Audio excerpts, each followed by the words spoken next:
உயிர்த்தெழுந்த இயேசு கிறிஸ்துவின் வல்லமை ஊழியங்கள் வழங்கும் வசனப் பெட்டகம். இயேசுவே கர்த்தர். இயேசுவையே தேவன் ஆண்டவரும் கிறிஸ்துவுமாக்கினார். இயேசுவே ராஜாதி ராஜா, கர்த்தாதி கர்த்தா. கிறிஸ்துவே மரித்தோர் மேலும் ஜீவனுள்ளோர் மேலும் ஆண்டவர்.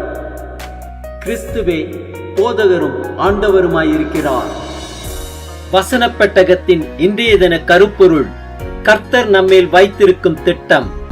நீங்கள் எதிர்பார்த்திருக்கும் முடிவை உங்களுக்கு கொடுக்கும்படிக்கு நான் உங்கள் பேரில் நினைத்திருக்கிற நினைவுகளை அறிவேன் என்று கர்த்தர் சொல்லுகிறார். அவைகள் தீமைக்கல்ல, சமாதானத்துக்கு ஏதுவான நினைவுகளே. கர்த்தர் நம்மேல் வைத்திருக்கும் திட்டத்தை குறித்ததான வேத வசனங்களை பார்க்கலாம். ஏசாயா 55:8-9 வாசிக்கிறோம். என் நினைவுகள் உங்கள் நினைவுகள் அல்ல, உங்கள் வழிகள் என் வழிகளும் அல்ல என்று கர்த்தர் சொல்லுகிறார். பூமியை பார்க்கிலும் வானங்கள் எப்படி விழுந்திருக்கிறதோ அப்படியே உங்கள் வழிகளை பார்க்கிலும் என் வழிகளும், உங்கள் நினைவுகளை பார்க்கிலும் என் நினைவுகளும் உயர்ந்திருக்கிறது. சங்கீதம் 45 வாசிக்கிறோம். என் தேவனாகிய கர்த்தாவே, நீர் எங்கள் நிமித்தம் செய்த உம்முடைய அதிசயங்களும் உம்முடைய யோசனைகளும் அநேகமாயிருக்கிறது.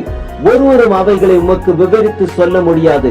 நான் அவைகளை சொல்லி அறிவிக்க வேண்டுமானால் அவைகள் எண்ணிக்கைக்கு மேலானவைகள்.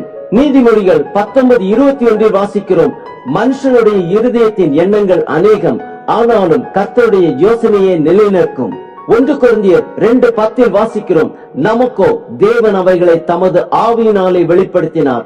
அந்த ஆவியானவர் எல்லாவற்றையும் தேவனுடைய ஆழங்களையும் ஆராய்ந்திருக்கிறார். யோபு 42:2 வாசிக்கிறோம். தேவரீர் சகலத்தையும் செய்ய வல்லவர், நீ செய்ய நினைத்தது தடைப்படாது என்பதை அறிந்திருக்கிறேன். நீதிமொழிகள் 16:1 வாசிக்கிறோம். மனதின் யோசனைகள் மனுஷனுடையது, நாவின் பிரதியுத்தரம் கர்த்தரால் வரும். 1 கொரிந்தியர் 2:7 வாசிக்கிறோம்.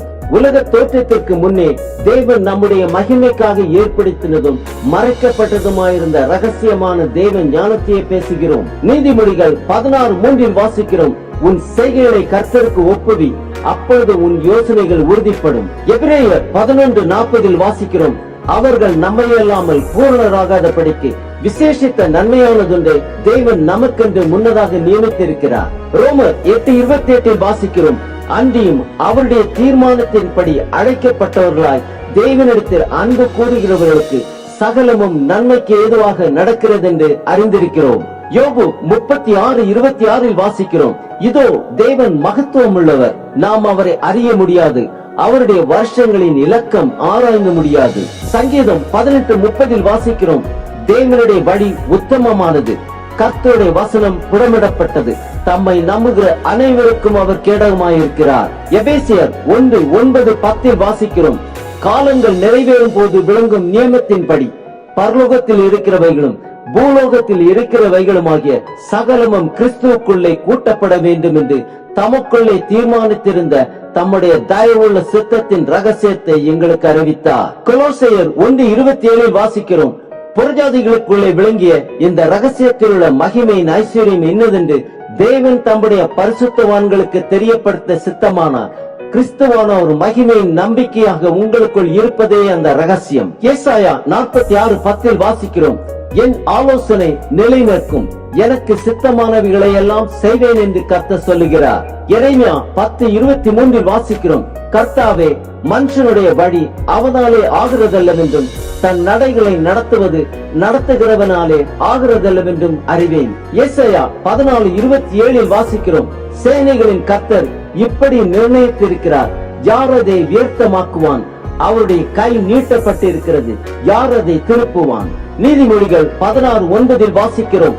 மனுஷனுடைய இருதயம் அவனுடைய வழியை யோசிக்கும், அவனுடைய நடைகளை உறுதிப்படுத்துகிறவரோ கர்த்தர். 2 தீமோத்தேயு 1:9 வாசிக்கிறோம்.